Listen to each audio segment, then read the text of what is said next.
அருமையானவர்களே, இந்த நாளிலும் அவனுடைய வார்த்தை நான் இடத்திலே கொண்டு வருகிறேன். மீகா 5:9 நான் படிக்கிறேன். உன்னுடைய கை உன் விரோதிகளின் மேல் உயரும், உன் சத்துருக்கள் எல்லோரும் சங்கரிக்கப்படுவார்கள். ஆமென். அப்ப ஆண்டவர் சொல்றார், உன் கை உன் விரோதிகள் மேல் உயரும். அப்படின்னா என்ன? அப்படின்னா உங்களை விரோதிக்கிறவங்க கை உங்க மேல ஓங்கி இருக்குல்ல, அவங்க உங்களை பார்க்கலும் பலவான்களா இருக்கிறபடியால், செல்வாக்கு மிக்கவர்களா இருக்கிறபடியால் அவர்களுடைய கை ஓங்கி இருக்கிறது. அவர்கள் தான் வெற்றி பெறுகிற மாதிரி இருக்கிறது. சூழ்நிலையை பார்க்குறப்ப உங்களுக்கு யாரும் இல்லாதது போல் இருக்கிறது. சூழ்நிலையை பார்க்குறப்ப நீங்க தோற்று கொண்டிருக்கிறது போல் இருக்கிறது. உங்களுடைய முடிவு சீக்கிரத்திலே வருகிறது போல் இருக்கிறது. ஆனால் இன்று உங்களுக்கு தேவையான கர்த்தருடைய வார்த்தை வருகிறது. என்ன? உன்னுடைய கை உன் விரோதிகளின் மேல் உயரும். ஆமென்.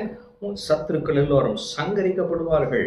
அப்ப உங்களை விரோதிக்கிறவர்களும் உங்கள் சத்துருக்களும் ஆண்டவர் பார்த்துப்பார்.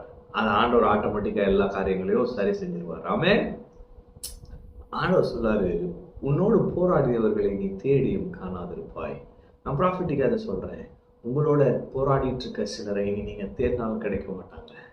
உங்களோட போராடுகிற சில பிரச்சனைகள், அடிக்கடி உங்களை மடிவிக்கிற பிரச்சனைகள் இனி ஒருபோதும் உங்கள் வாழ்க்கையில் இருக்காது. கர்த்தருடைய வாய் இதை சொல்லிட்டு அவர் சொல்லுகிறார், உன்னுடைய கை உன் விரோதிகளின் மேல் உயரும், சத்துருக்கள் எல்லாரும் சங்கரிக்கப்படுவார்கள். ஆமென். எப்படின்னா அவர் வாழ்த்துப்பார்.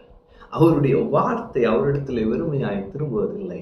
என்ன நோக்கத்திற்கூட அவருடைய வார்த்தை அனுப்பப்பட்டிருக்கிறதோ அந்த நோக்கம் நிச்சயம் நிறைவேறும். இந்த கர்த்தர் தம்முடைய நோக்கத்தின்படி இந்த வார்த்தை அனுப்பியிருக்கிறார். இந்த வார்த்தை நிச்சயம் உங்களுடைய வாழ்க்கையில நிறைவேறும். உங்களுடைய கை ஓங்கும். கர்த்தர் சூழ்நிலைகளை மாற்றி போடுவார். காரியங்கள் மாறுதலாய் முடியும். தேவன் உங்களுக்கு வெற்றியை கொடுப்பார். இந்த சூழ்நிலை தலைகீழாக மாறுவதை நீங்கள் பார்ப்பீர்கள்.